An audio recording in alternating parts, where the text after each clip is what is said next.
Hey everyone, welcome to Meshery Development Meeting. We will start in couple of minutes.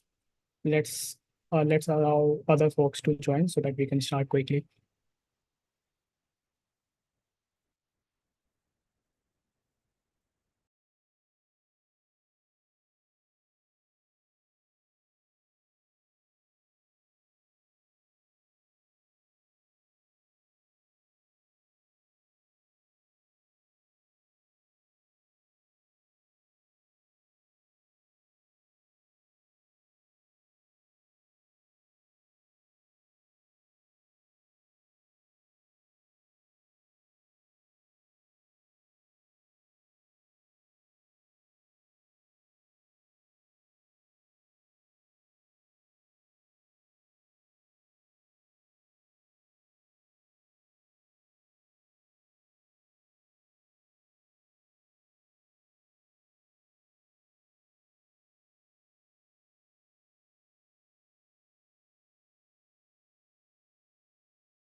Okay, so let's start.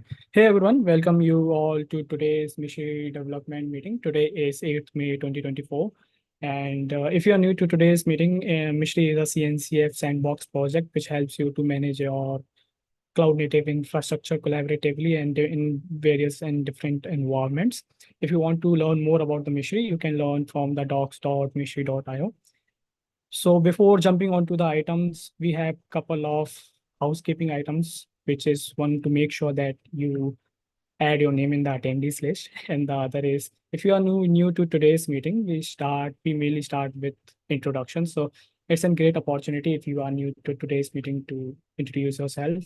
Let me introduce myself so that you can get an idea. So my name is Yash and I'm contributing here around and most like in a year now or half an year now. So yeah, that's all from my side. I mainly contribute in the part of front end and back end. So if you're new to today's meeting, it's a great opportunity for you to introduce yourself. So anybody would like to go and introduce themselves? Christopher, I think you are new to today's call. Yeah. Right. My name is Christopher. So I'm entirely not really new, but then I had joined Meshery quite a while ago. But then I kind of got busy and was not able um to continue. But then I'm back and I want to push more. Um, so my main contributions will be basically towards Meshery, the Meshery server, and probably towards the front end, because in my day-to-day, I am a full stack developer working with React in the front end, as well as Golang in the back end. And I feel like this is a great place to grow my knowledge on both sides. Yeah. Yeah, I agree, Christopher. There are lots of places where you can contribute and grow together with the project too. I will suggest you to explore more in the community in the Slack so that you get an idea. So anybody else I would like to introduce? Ruby, I think you are new to today's call or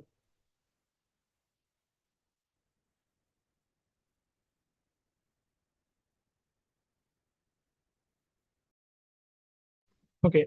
If you are not able to unmute, if you are not able to introduce yourself, you have any audio issues, you can always introduce yourself in the chat. So okay, so let's start to the items. Others are all new, old ones. So we have first item from Abid on the playwright test and training test harness. So is Abid with us today? Or okay, so he might not have joined yet or have some issues. So let me share a quick update. Okay, let me share a quick update, which is we are migrating our playwright. And Abid took a first step to make sure we have proper implementation of the playwright. So he will be giving a demo on how to write a playwright test in the Mishri CI meeting, which will be held tomorrow. So if you want to learn more and want to contribute in the part of testing and want to contribute in the or learn about the playwright, I will suggest you to join tomorrow's CI meeting so that you can get an idea and how you can contribute in the part of an area where much focus is needed right now. So this is an first item from Abis. So I will move to the next one, which is from the internet. So Antoinette, would you like to share about your update on working on system palette to support Meshery theme in migrating? Sure, yes. So I will put the link to the Slack um thread that I had mentioned about the update. Um, and so this particular message that I had put in Slack, it was regarding to creating the test application to test the existing theme from system, and also to incorporate the existing colors and palette from Meshery UI. And so I did mention before that there is a possibility of combining them, the old Material UI 4, version 4, and the version 5 together.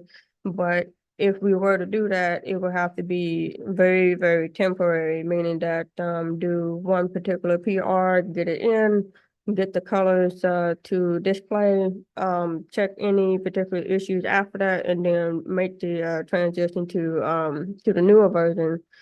But in order to do all that, I need to account for all of the colors, as well as which component that would be appropriate for the type of colors that are actually being used. So let's say that if we have any icons, those will be taken care of by the systems library itself, because I'm also working on um, updating the icon to use a specific color, so that we don't have to go and change it ourselves, except for the very complicated ones. And then those are not necessarily going to be touched. Those are something that can be done project specific, but not from assistance. Now, later in the future, if we do need to do that, we can add that and make the changes then. But let me see. So far, the way I have it with the two different providers, it is currently working, but it does get a little bit glitchy on some of the styles, especially if you have it custom and you're not really calling on the theme to apply the styles and the colors. Whenever you toggle the light to dark, it doesn't really do like what it's supposed to. And so in the video that I had provided, you can see that there is the default theme. It will show like what it looks like. And then you have our custom, and you can see that the dashboard portion that I was working on from time ago, you can see that the colors weren't really applying correctly. So let me see. I can show the video real quick if nobody got a chance to see it. So let me see.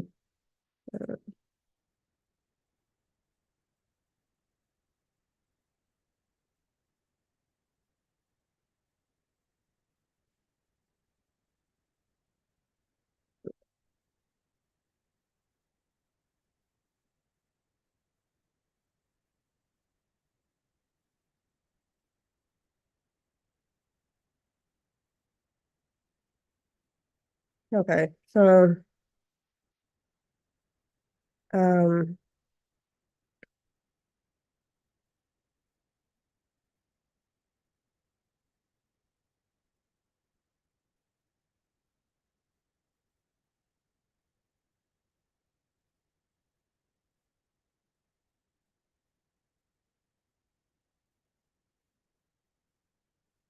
okay, so as you can see, like briefly, you can see that our custom theme from the colors that I was able to add into what we're currently using in Metro UI, you can see that some of the styles are still showing the default from the light mode.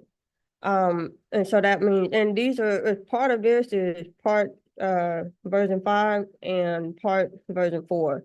So the ones that you do see the colors are changing are actually the ones that are version 4, but only in dark mode you can see that the version 5 was actually taking the changes. So and I also I'm also working on simplifying the navigator and the header and the main content as well as the footer. So those are already been planned to move in whenever I make the PR to convert the app the main empty part from class to a function. And but I'm trying to move it to where it's easier to without breaking too much. So now I still would like to, from my previous post that I had put in Slack regarding enlisting additional help to provide a list of components. Anything that is very customized, those can be extracted and then be put in systems, because we have a way to create an actual style component and then create slots, because Material UI version 5 moving on to 6, they actually have those features where you can just create a very custom component and then have it already globally available in the theme provider, and then you just call on the actual custom component instead of just having the library or stuff. So there, I know a lot of what I said is kind of like a lot of information, but all of that will be explained once I actually get some of these things actually working, and then we can proceed with our actual plan to migrate. So we're still doing the migration, just trying to get the solve to work correctly. Yeah, that's my update. So, does anybody have any questions, concerns? Yeah, do we need to, with the timeline that we have, and like, do we need to provide backwards compatibility with V4? Like, I know that seems like a silly question on the front of it, but maybe it's one to bring up again. Right, Like, it's dangerous.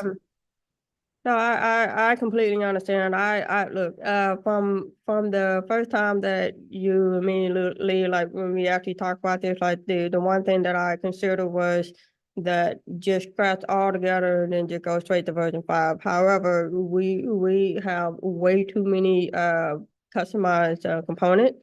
And we're still very dependent on the version 4.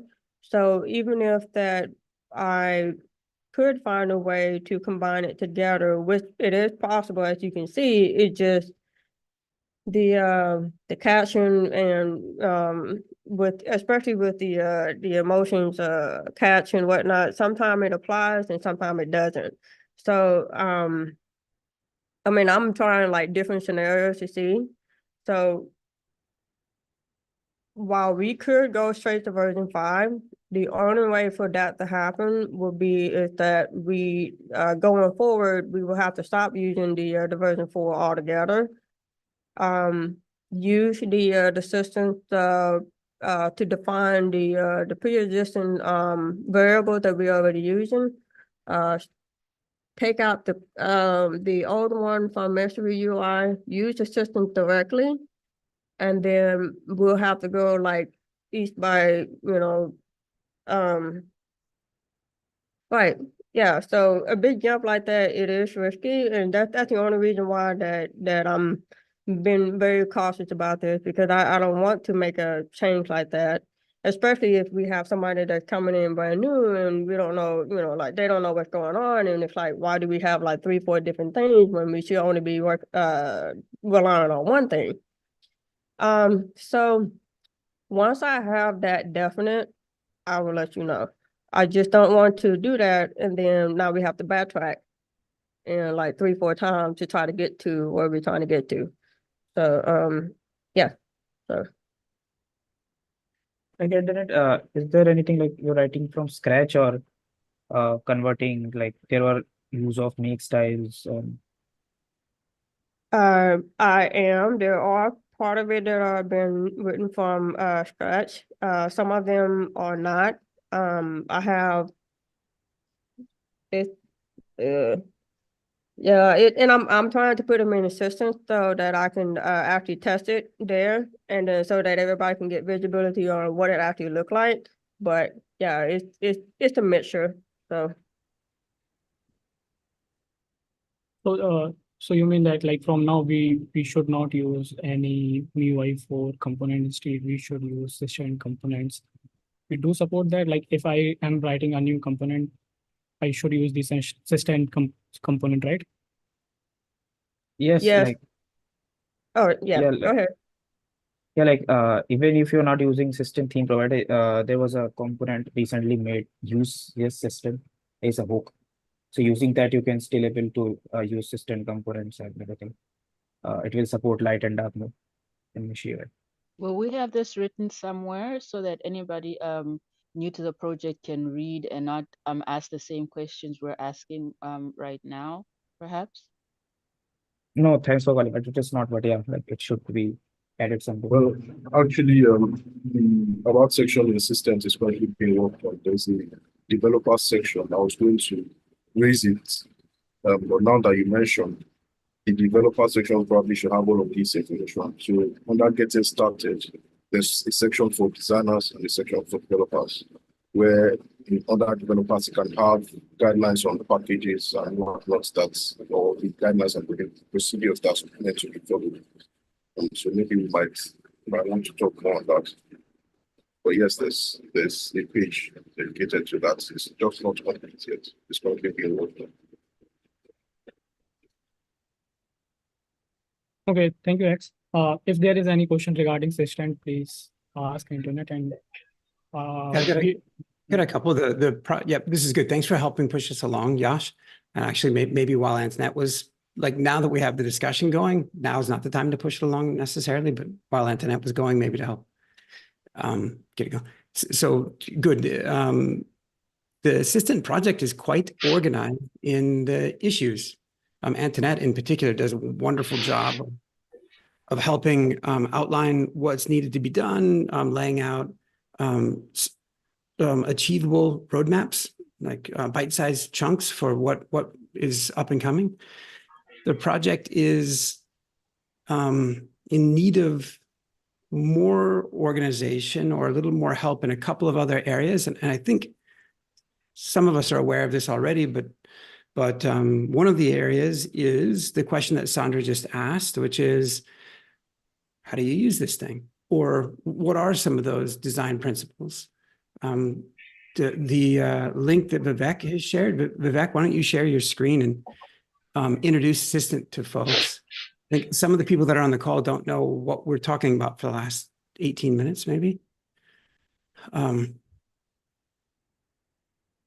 anybody want to So I'll start sharing. So recently, like we have been working on system like since the beginning of the year, but on layerfire.io website, this section that I've shared the link in chat, you can find out the details about system. So you also can find out like if you are working on any new components, so you can see some of the components are available there, right? Yeah, sorry to interrupt. What's Assistant? It's our design system. And it's comprised of what? So it has like all the assets that we will use across the projects, like color, fonts, and which components are to be reused. I mean, basically the aim is to have the reusable components in a central repository from where we can use them across the projects. Nice. So it's a user experience, it's a UX and a UI design system. So half of the system is a written description of the user interaction paradigms and the behaviors by which we expect people to interact with things like buttons and things like this, where maybe in the site itself, if had it just failed to load, or were we really putting buttons that close together just a moment ago when all those green buttons were right next to each other? Like it was Yeah, a like loading state, I guess. bandwidth is close. Oh, okay. It was just loading. Okay. And it's good. So that's like half the project is written articulation and description of, like, for example, a button, how they're used, when they're filled, when they're not filled, light and dark mode compatibility, what things are customizable, etc. What we intend to convey, what's the meaning behind a particular color, just like all kinds of things, spacing and just like, all kinds of things. And that is, well, I don't know how far along that is. I do know that of what's published, it's not very far at all. It's almost non-existent. There's buttons and maybe a couple of other things, but that's the least interesting or least helpful of anything, maybe. Now, buttons are pervasively used, so it's helpful in that sense, but of what's worthwhile is like, well, a challenging interface, one that's difficult to understand, one that would actually need some explaining, one that we should get right and really focus on. So the project needs help in that regard. Like there are transfer modals, for example, windows in which you can transfer assignments of items from one collection to the next. How does that work and what does that mean? And can you do that in bulk? And like language and understanding around that, as an example, would be really helpful. One of the things that's been worked on recently is these modals and how we use modals. And that's a fair bit of work. And there's a lot of thought that's gone into that. So that's a good example of one of the more challenging interactions that people have. I don't know that we have it published here just yet. I think we're on the tail end of what that is. And so anyway, there's some of the, so it's a, if any of you ever transition from being an individual contributor to a manager, first of all, God help you. Having to deal with humans is so much harder than having to deal with black and white text. But second of all, it's really difficult to try to both individually contribute and help clear and pave the way for others and clarify the road ahead. So some of what the maintainers on Systent have been doing, we might need a break for a moment to clarify that road ahead and empower and enable a few others. I think there's a few that are on the call now that can both can help, can assist, or that could assist more if part of that was outlined. And so it's difficult to do. The other half of what Systent is are components, is the actual literal UI code and the components, the framework, the themes, the whole. And that's in large part, I think, what Antoinette was covering. And so it's an excellent project. It's one that it's no small undertaking. It is extraordinarily important. Systent is a layer 5 project. Systent is used across, or will be used across, I'm not sure, a lot of projects here. There are a lot of projects here. Certainly Meshery is our largest project and the one that we spend the most time on, and that's what this call is about. And we're talking about Systent because it very much affects Meshery. Meshery is stuck on an older version of Material UI, stuck on an older version of Next.js, stuck on an older version of Node.js, I think. Like, this has been an ongoing thing for a couple of years now, and which we're trying to, you all, Antoinette in specific, has given maybe the most. There's been a lot of people who've tried to help, but Antoinette has maybe given the most effort over the last year and a half or so of trying to help move that forward. So anyway, now I'll shut up, Yash. I'm sorry that I took so long. It's an important thing. I don't know that people really understood. There's a lot of places to jump in, and one of the questions that Sandra has is an excellent question, and it's one of those things that we need to follow through on. For better or worse, this is where the project is currently described. We had desired for it to have its own subdomain, its own easily referenceable project listing or site. That didn't quite work out. A couple of times folks tried and failed, so we landed it here. But yeah. So what's next? So anybody want to follow that up, or anybody have comments? Anybody want to volunteer for things? Yeah, I just want to mention one thing. Yeah, so on the websites meeting, on the previous websites meeting that happens every Monday. We made a call for volunteers for many good first issues that one can take if they want to work on systems. So I'll be putting those links in chat. Yeah, please go ahead.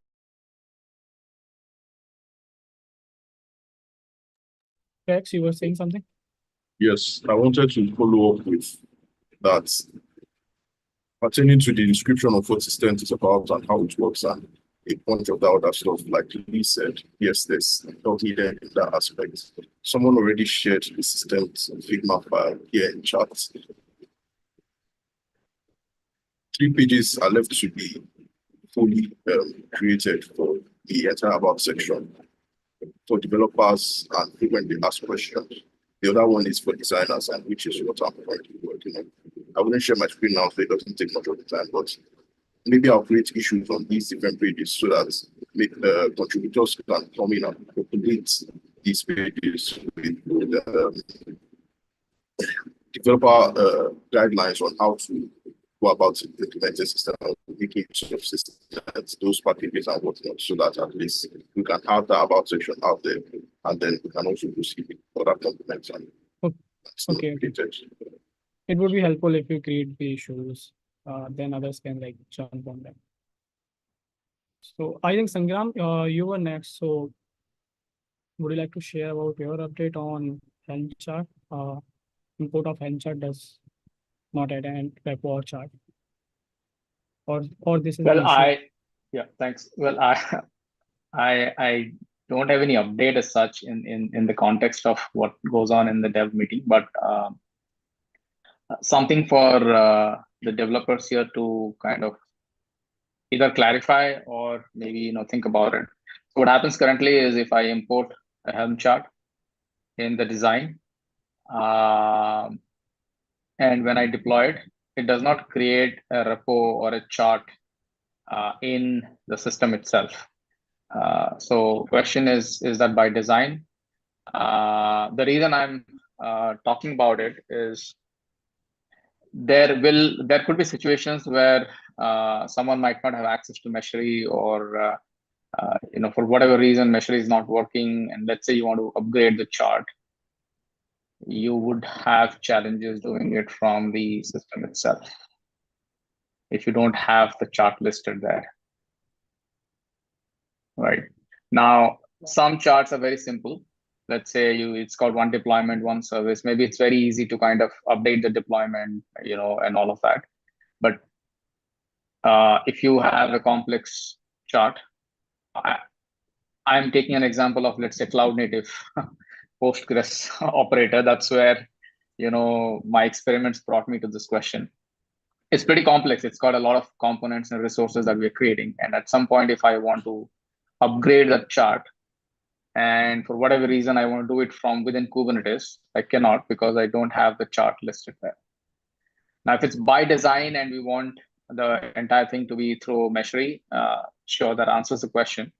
Sometimes products are like that by design, and that's okay. But if it's not, if it's something that we haven't maybe encountered or looked into, maybe that's something worth looking into. We don't really have to discuss this call. It's just a thing that I wanted to bring up. If there are any inputs, sure. For example, if you say it's by design, that answers the question. But otherwise, yeah, that's all I have. It's a pretty quick one. Yeah, no, but it's worth exploring for just a moment. And Sangram, you don't, just for everyone else's benefit, to help them be on the same page as you, I wonder, is there a design or is there something that you might share, some aspect of like when a Helm chart is imported, like that you might share? Yeah, sure. I can do that quickly. Just give me a second. Oh, thanks. While you do that, I'll take a moment to recharacterize and make sure that, at least for my part, that I'm understanding your thought process. You're pointing out,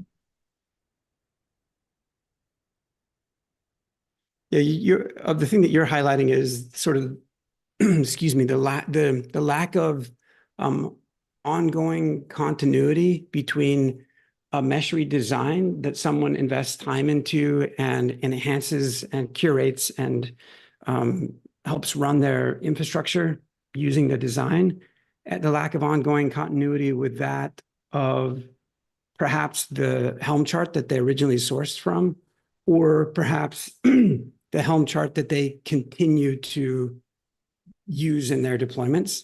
Because some people will choose to use Meshery directly to deploy the infrastructure, and some people will only use Meshery for other aspects of managing their infrastructure, but not to do the direct deployment. Is that the context in which you're having this discussion? Yeah, I mean, I didn't really. Other contexts are, kind of valid as well, but I have not really tested them. But I'm pretty sure that they would still apply here. So let's say I've got a design that I imported, and then I made some changes to it.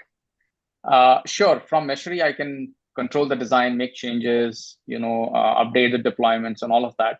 But at some point, if I don't want to do it through Meshery and I want to kind of do it at the Kubernetes level, then, so let's say, for example, I have a design that has only a deployment or a service. When I deploy it, I see the deployment and the service in Kubernetes as well. If I do get deployments, and I'm able to modify that and make changes if required. I do not have a similar kind of control for Helm charts. And I'm not saying individual resources. So if you look at this Helm chart, this is the cloud native operator Helm chart. It's got quite a lot going on, CRDs and all that. But at some point, let's say I am not modifying this. So at least in my example here, I'm not modifying this. But if cloud native PG releases an update, how do I bring in that update to the current version of cloud native PG? Now, I don't know if there is an auto update system with the design. I can see one, but this is what I call like a day one or a day two operation. So day zero operation is good. But let's say there is a new update from Cloud Native PG. My design is the way it is. I cannot do anything from the design. Let's say I want to go run Helm upgrade and upgrade the chart, and then that results in upgrading the resources. So to do something like that, I need to be able to have or see that chart. I'm with you. I get so, all right. I heard you this time.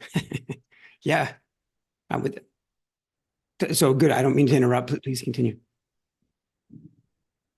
Yeah, I mean, so I'll just quickly, the design as such really does not work. So there's issues to it, but that's for something else, maybe for the CI thing. But let's quickly go and deploy this. Yeah. But I'm with you, or I get it. Like, hey, in general, upgrades upgrades can be a challenge, and you're, for the most part, not necessarily referring to the ongoing running infrastructure and upgrading it. I mean, implicitly you are, but you're also referring to, because that's sort of the day two moment in which you're running your infrastructure and you would like to upgrade it and make sure that that upgrade goes smoothly. But sort of in day one, back in Designer, you'd also, that's where you start and make sure that you're going to have a smooth upgrade when you go into Visualizer and you actually deploy the new version of Cloud Native PG in this example. And so to what extent does Meshery in that day one space, in the designer mode, in this case for MeshMap, what facilities does Meshery offer to help you navigate that? Yeah. I'm wonderful. So again, in this context, we are just talking about using something stock provided by someone else, a third party. And let's say Cloud Native PG is something that we won't really tinker or customize. So what we kind of need is a way for especially Helm charts in this discussion, of course, is for a way to be able to control those upgrades through through this command line interface as well. Yeah. So this is again a bit dodgy as well. Sometimes I don't see it and sometimes I don't, but maybe I do, but maybe, I kind of need to experiment a bit. But this, I'm pretty sure I don't see, I don't see a CNPG or anything here. Maybe I can, so I was doing some manual experiments. Maybe it's from this, but I'm gonna deploy.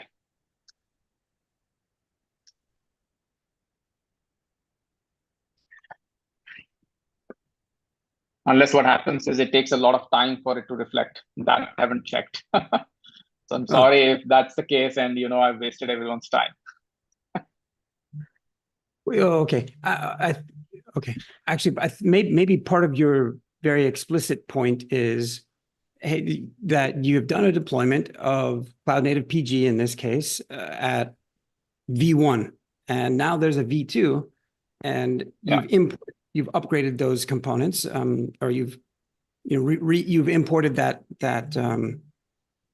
next version of the chart. You deploy that next version, and the reality of what you're seeing inside of Kubernetes isn't necessarily that there was an upgrade done. But again, my question is, let's say I import a Helm chart. Can I really upgrade it to what cloud native PG releases here? Is it possible to do or to upgrade this chart? Because this is just a design from what I understand, right? Right. Although Meshery is somewhat and needs to be much more capable of very easily translating between design, like that visual design that we're looking at, a Helm chart, Kubernetes manifest, Terraform, maybe Pulumi, maybe CloudFormation, maybe like a number of other. It needs to be quite comfortable to translate those back and forth. So there's a whole mess, or a whole slew of considerations around the topic that you brought up, and I'll close my part of the thoughts with this by expanding the conversation a little bit and saying, in some respect, Meshery does a lot of things. One of the things that it does is provides a UX. Yeah.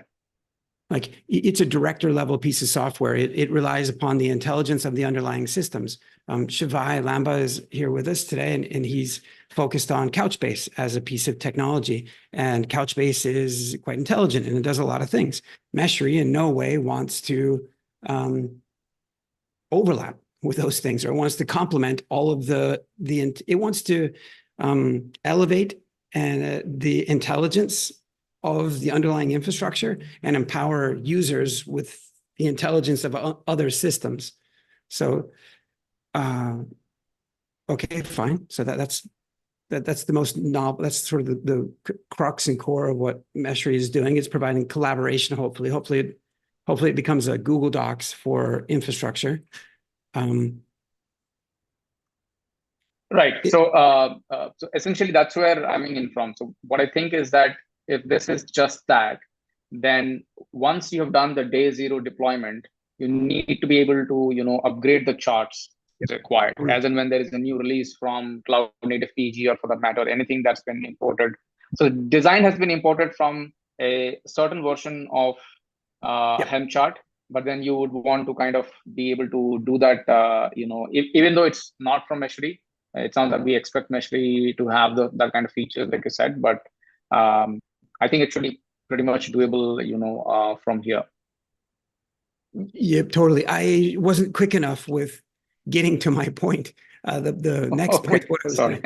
No. What I was going to say is that in a lot, so Meshery is an extensible platform in a number of different ways. It has plugins and so. as a platform, it needs to provide certain guarantees and certain core pieces of functionality. But and then it also needs to deliver on an implicit promise as a content management system. Meshery is also just a content management system. WordPress is an example of a content management system, a CMS. Yeah. What's the content? A blog post with images and categories and tags and comments and stuff. What's the content here? A Google Doc, or a Meshery design. Do Google Docs get versioned? Yeah. Do Meshery designs get versioned? Are there upgrades? Like Meshery needs to provide strong guarantees around the content that is managed by the system. And it's one thing for Meshery to do that for content that is created and generated natively to the tool itself. And those things need to be considered. It is another set of concerns, and it is my perspective that these other concerns need to be addressed as well, or handled by Meshery, and that is that it needs to be, accountable for, or help. It needs to be, maybe I should use the word responsible for, I don't know, for content that is not created by Meshery. And that's in a lot of respects what you're pointing out is like Cloud Native PG, it's its own system. They make releases when and wherever they want to, and they break things or don't break things. And Meshery needs to, part of the value that it's trying to provide, this user experience that I was articulating that is trying to provide, well, it needs to have a bunch of considerations around the life cycle of content from other systems, as well as content here. Because once it's represented here, it becomes implicit. Yeah. So okay, I just sorry, go ahead. No, yeah, good. Yep. Okay, so this is what I want to kind of show. So I do get this, which is okay, but we need the repo as well. So this is the part that's missing right now.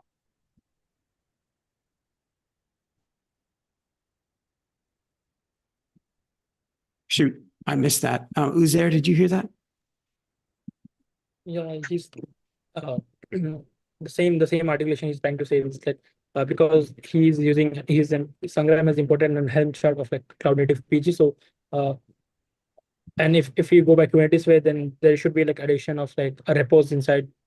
Helm will start tracking like there is a Cloud Native PG repository and everything. And the reason for like the repository is not listed or a release name is not created inside Kubernetes is because Meshery treats the deployment as like core Kubernetes resources. So even if you import a Helm chart or anything, it will try to convert it as like normal K8s resources and then try to deploy instead of managing as a Helm release, or if you are using Argo, then managing it as an Argo rollout or Argo application. So that is the reason for like not having repos or releases, even if you deploy or import a Helm chart. But yeah, that also needs to be taken into account.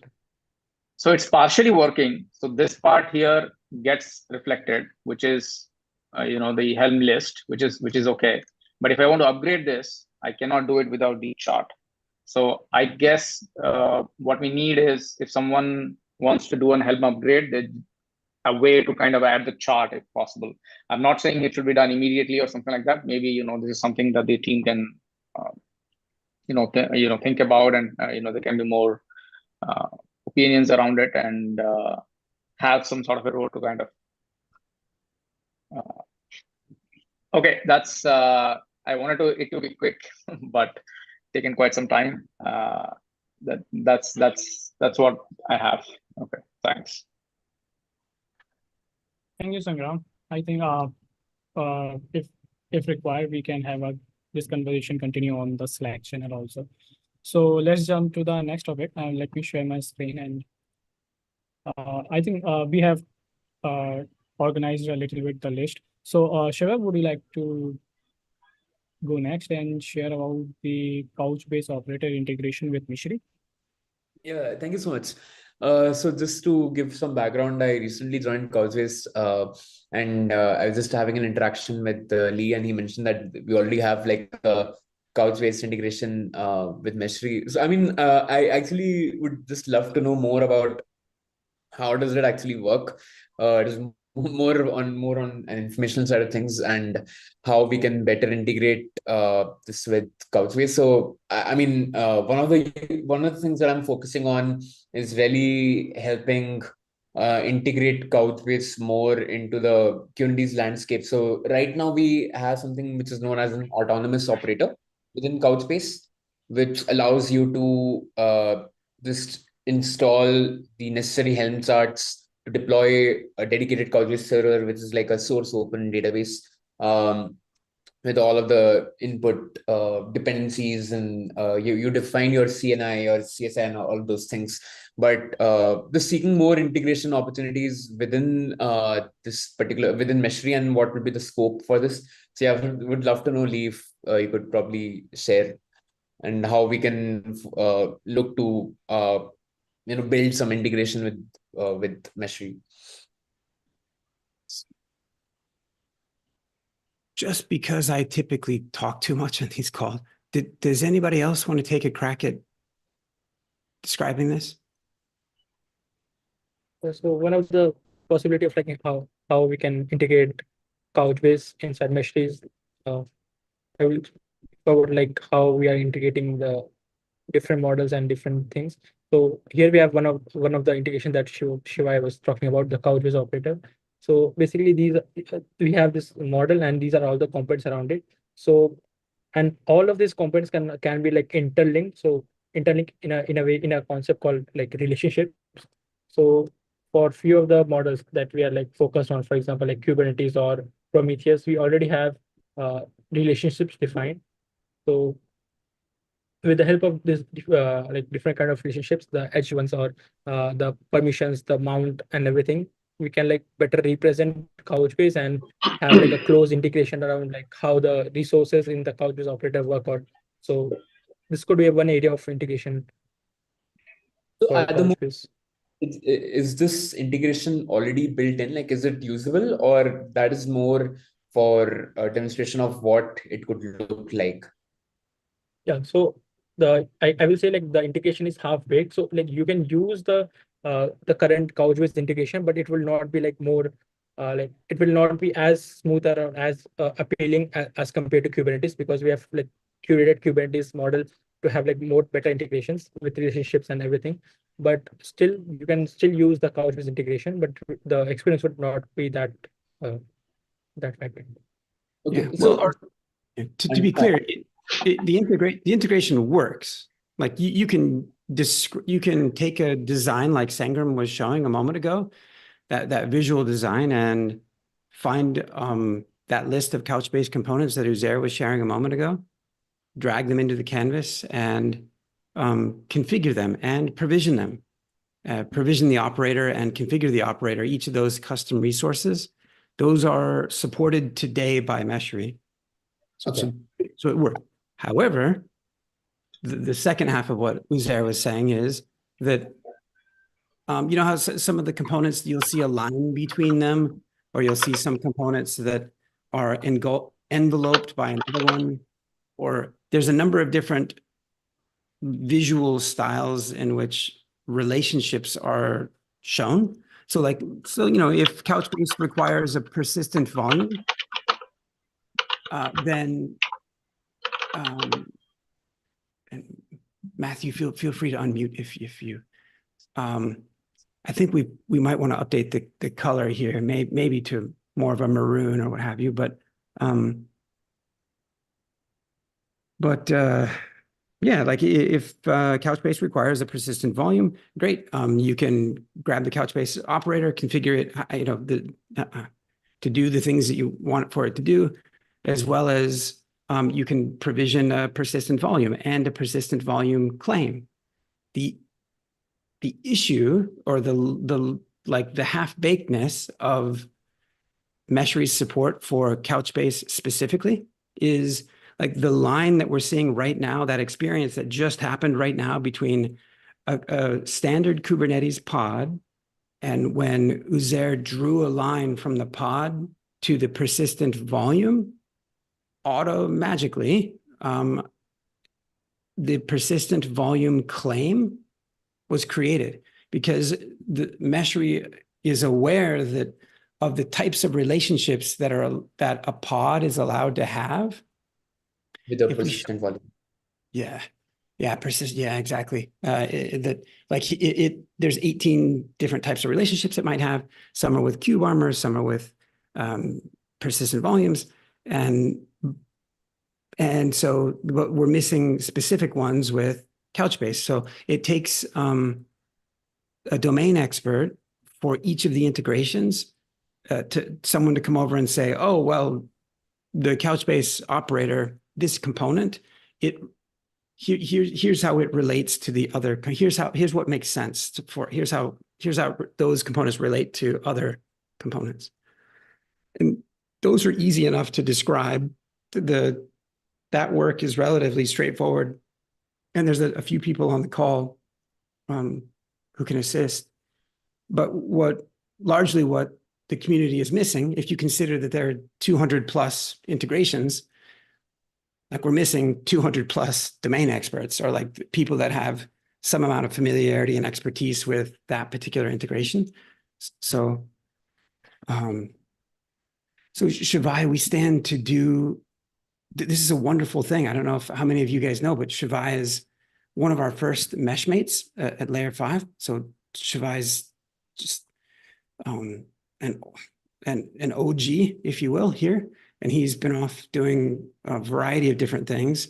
Most recently, he's arrived at Couchbase, and he's, I don't want to bastardize the description of his role, but part of that is developer advocacy. And part of that is, like he was saying before, helping Couchbase get further integrated into the Kubernetes ecosystem.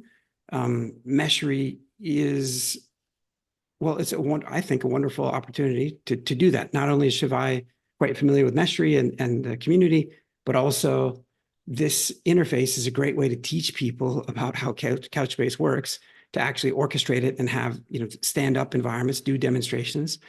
Right now, though, it's lacking some of those relationships, and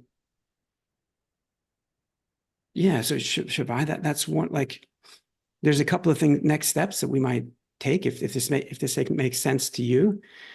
If you guys have sample apps or sample deployments that are commonly demoed, well, there's a Meshery catalog that contributors, like many of them that are on this call, they put in time to create a design of a sample app, and we publish that to the Meshery catalog so that people can quickly clone them and use them and tweak them. And that's one thing. And another thing is to look at each of the custom resource definitions, those custom, the Couchbase autonomous operators components, and say, yeah, that one makes most sense to relate to this thing, or here's how this one works. And so let's just start writing out those relationships. And by writing them out, I mean, it's just a JSON file. It's just a shorthand description of the fact that you can have a line that goes from this one to this one. It's about like that.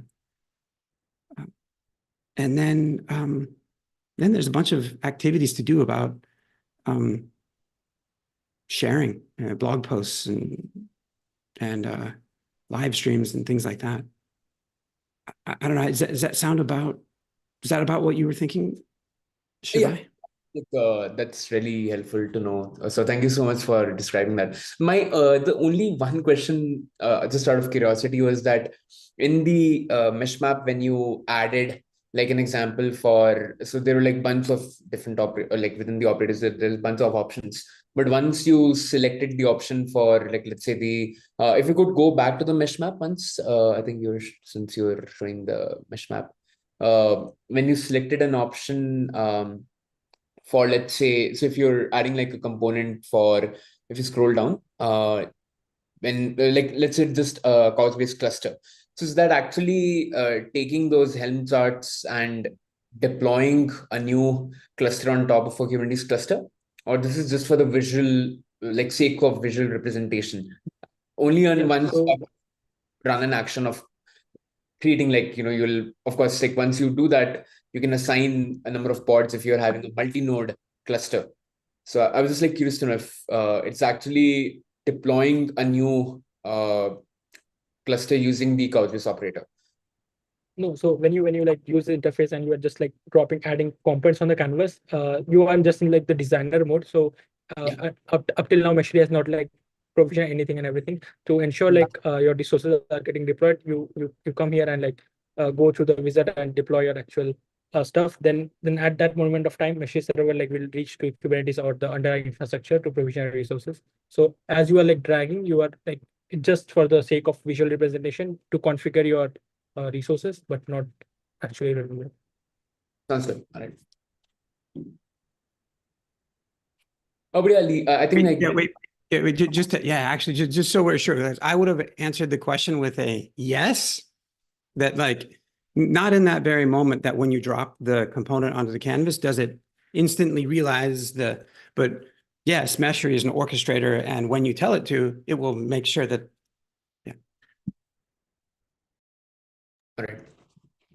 No, I think thank you so much for this insight. I think it gives me a clear picture of what are the next steps. I think, like, as you mentioned, describing those kind of relationships between the different components, that'll be a great first step to start building that out.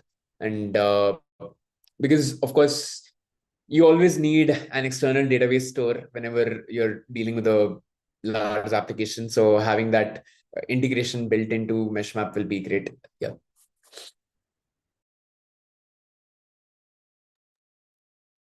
I think that's awesome, Shiva. And Vivek, I think you are next, so you can share your screen.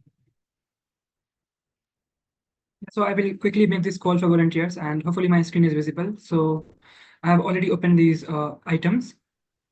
So if you were to go on docs.meshery.io in guide/tutorials, you will find some of the tutorials that are recently made out. And so you can take any one of these, whether you are a seasoned contributor to Kubernetes and Cloud Native, or you are a newcomer to Meshery, you can take any one of these. So for example, if you take this one, that is Exploring Kubernetes Pods with Meshery, you will find a list of instructions and steps using which you can deploy a Kubernetes pod inside Meshery Playground. So currently, there are 3 of these, and I'm glad to say that 2 of them are authored by Sangram, who is on the call and was presenting a couple of minutes ago.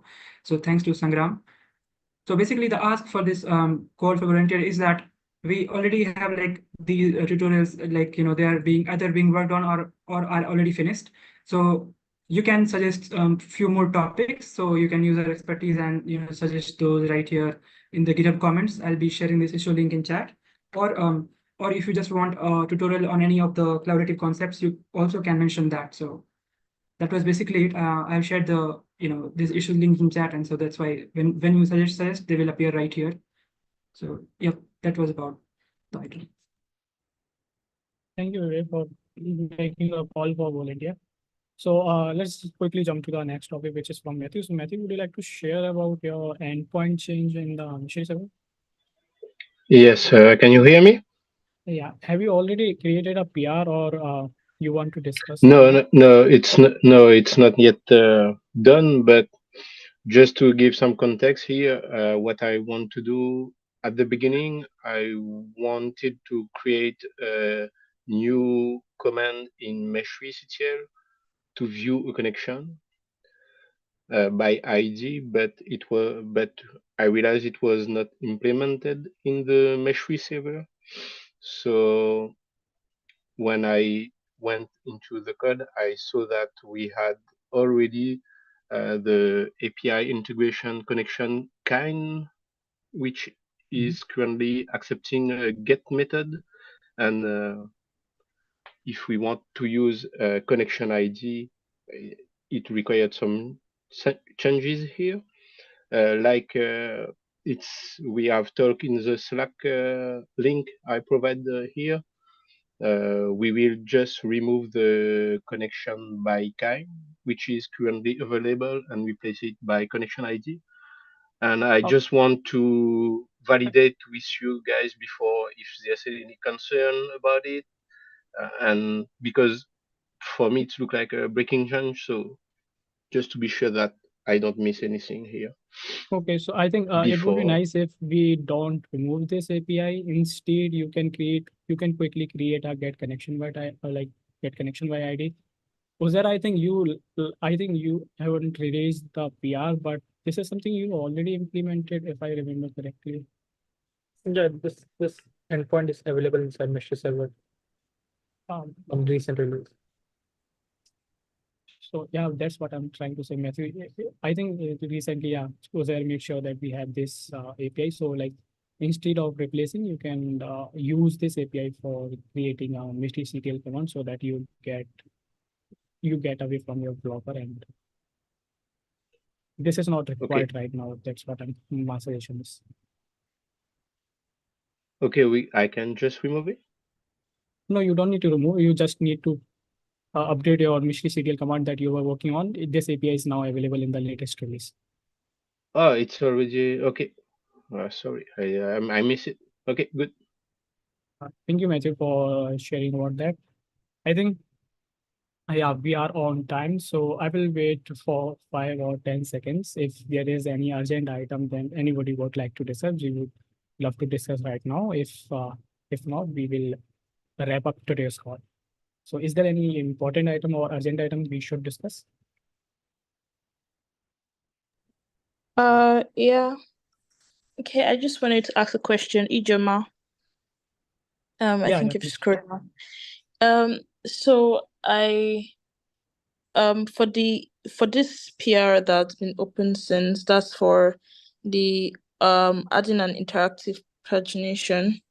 I wanted to like ask if it could be merged like anytime soon, because it's a blocker to like one of the tasks I'm working on listing the relationships, because I'm going to handle pagination there and I don't want to like re-implement the same thing.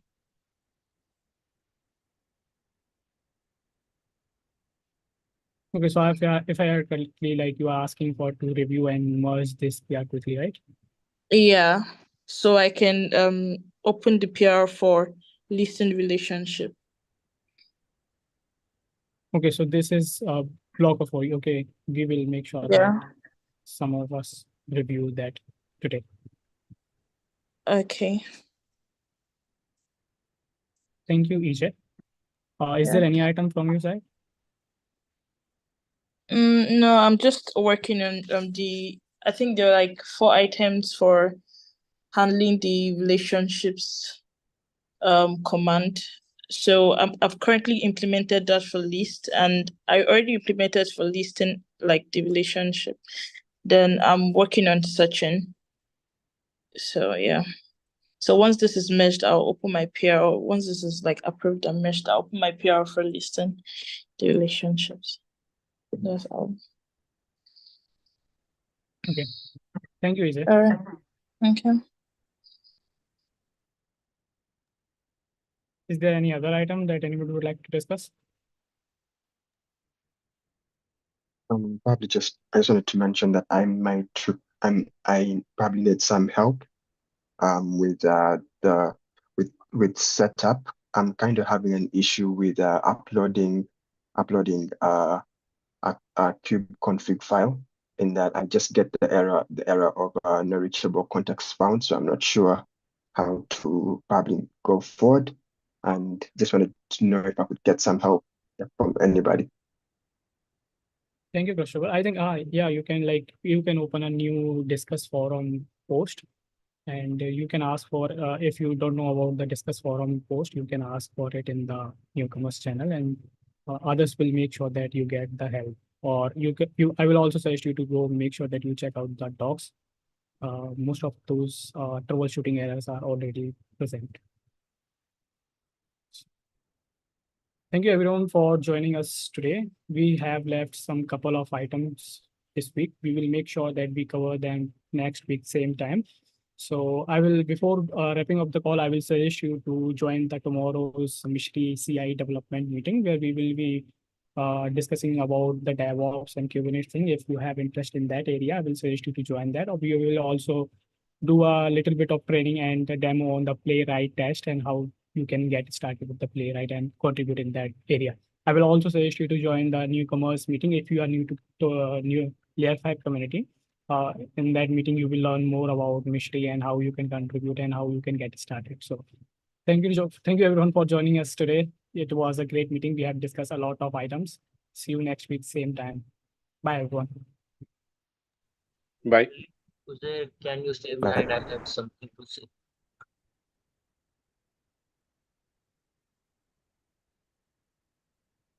Purple, I I missed. think you missed him. Uzair ran off to prayer just now. Yeah, no So- problem. It will be good if you and Yash are there or anyone who is working on the back end.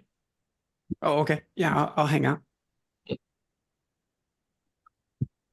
Nice. Yeah. Anybody else? Everybody else is welcome to hang out if you want to. But, and so yeah, Rapul, go ahead. Yes, let me share my screen. So it's regarding the Meshery CTL import command. Basically, what so far I have implemented the features like if someone is giving a path from the local file system, or if someone is giving a path from the giving a URL from the GitHub directly from our components. So what we are doing is just taking the components in the byte slice and sending it over to the sending a post request to the server. The only thing that I am concerned here right now is as we have multiple components in each of the model and importing all those components, what I am doing right now is for each component I am making a post request. So this is one of the thing that I want to know, is this efficient way, or the other way that I was given a review was to convert it into a zip file. Like if the user gave me a entered a local file path and it's not a zip file, I'll convert it into a zip, send it over to the send it into the post request, and then unzipping and sending the files, converting it, importing the components will be done by the server. Yeah, largely. So the use case for this particular command, which is Meshery CTL model import, largely the use case is single model import. For those people that want to do bulk model import, like import all 200 something models, that'll be a different command, or that'll be that'll be a modification on this command, or like we support that right now through the generate and publish commands, registry generate, registry publish. Yeah. So and that's a spreadsheet, and that's like. Yeah, I got that, but this command is also importing only a single model. It's just each model has multiple components. Yep, and some of them have like 50 something components. Yeah, so for converting a particular file into a zip format, it will give us some. So right now, yeah, I'm trying to answer your question. I got your question. Yes, just do 50 calls, because otherwise you're not going to deliver that. We need this now, or we needed it a while ago. And so, yep, we can improve upon it after the fact. But for now, if you're able to take it and what we don't want to do is repeat ourselves in terms of like the intelligence that's built into Meshery CTL and the intelligence that's built into Meshery server. My sense is if you're breaking stuff down like this, we're probably off already. We don't need for Meshery CTL necessarily to do anything other than take a file, a tar.gz and an OCI image, and pass it to Meshery server. And Meshery server does what it already needs to do. By the way, this is diagrammed in the Meshery architecture deck. There's a sequence diagram that covers this particular model. Yeah. And so it sounds like you're repeating ourselves. You don't want that. Okay. That really clarifies, right? You're going to go off and stop. Also, please stop using printline. Right? Or do we use that, or aren't we using Meshkit to log things? This one? Yeah, or maybe I'm off.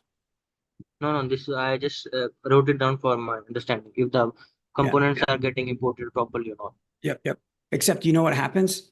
on about 10 PRs, you've gotten feedback to start using MeshKit. Yeah, the I'm mesh kit. using. Yeah, I'm using. So start doing it. Otherwise, I'm going to either think incompetence, laziness, or something else. I'm not sure, but it's been too long, too long, my friend.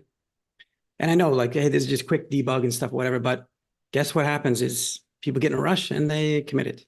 Like, better to develop the habit. Yeah, you're off base here. Don't waste your time trying to build the intelligent to Meshery CTL. It's in Meshery server. The intelligence is already there. Just get the file over to the server. That's largely what needs to happen. It should unzip, have temporary file system space that it already has to then do what it already does. It already imports from file system. Gotcha. Nice, yeah. This just got a whole lot easier. And you don't need to do any validation up front, like, oh, make sure that it's in this right format. No, the server's going to have to deal with it anyway. You're going to have to deal with it over there anyway, and it should already be doing that. If it's invalid or doesn't make sense, then the server will. Yeah, the server is checking if the component we are passing or the model we are passing is following the schema that we are following. So that's not an issue. Yeah, but I'll raise a PR for it again. Update the PR.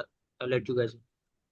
Yeah, this is great. Rapul, one thing that you'll want to, the things to support here, and I'm glad that Matthew is on as well and Deepak, is that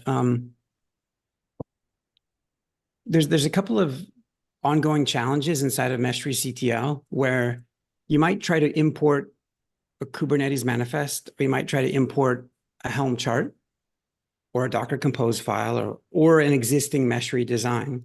Now, it's fine that they're of different formats. That's fine.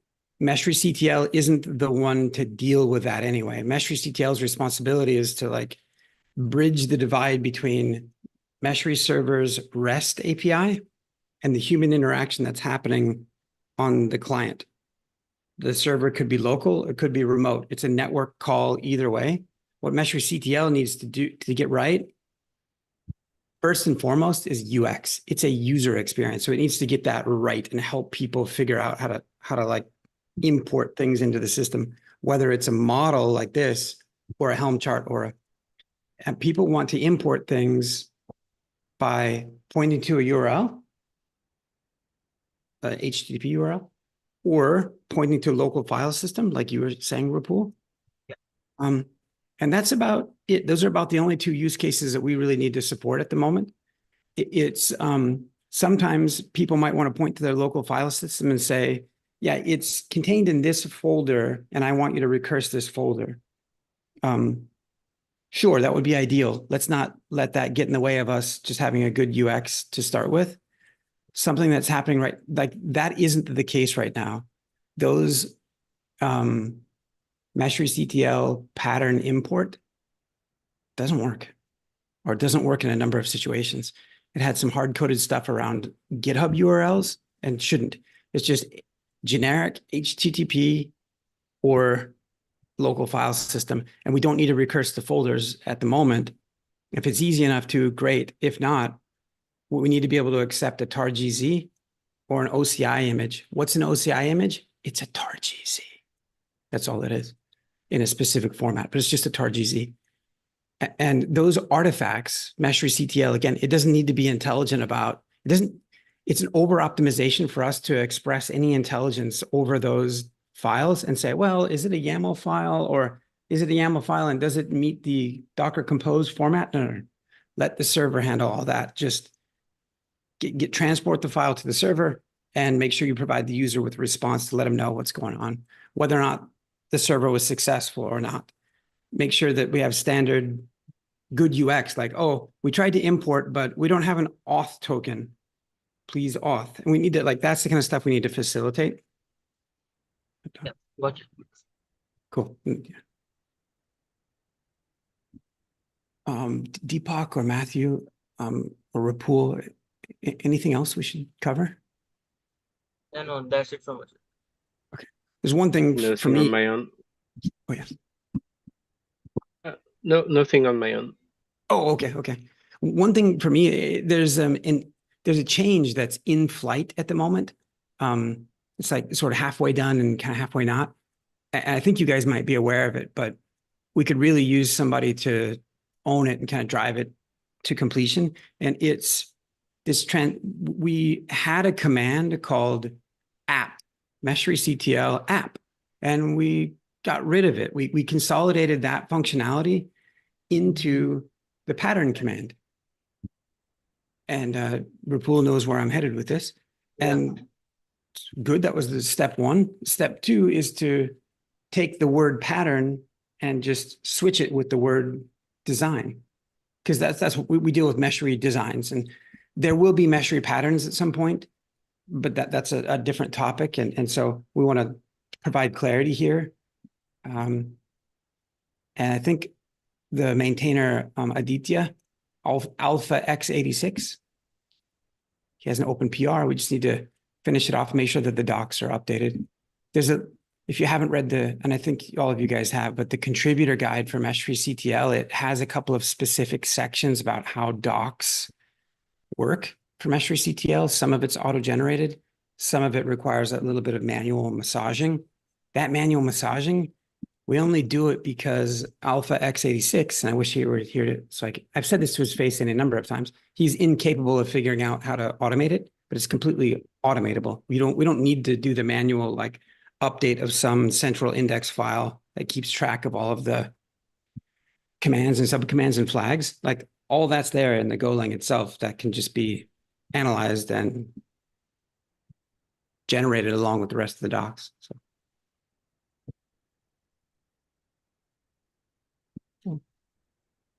That's great. Hey, Rapul, thanks a bunch for asking, man. That saved a bunch of time.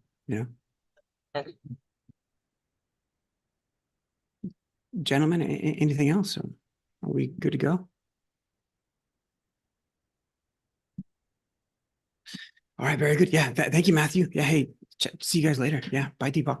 Thanks, Josh. Bye, everyone. Bye.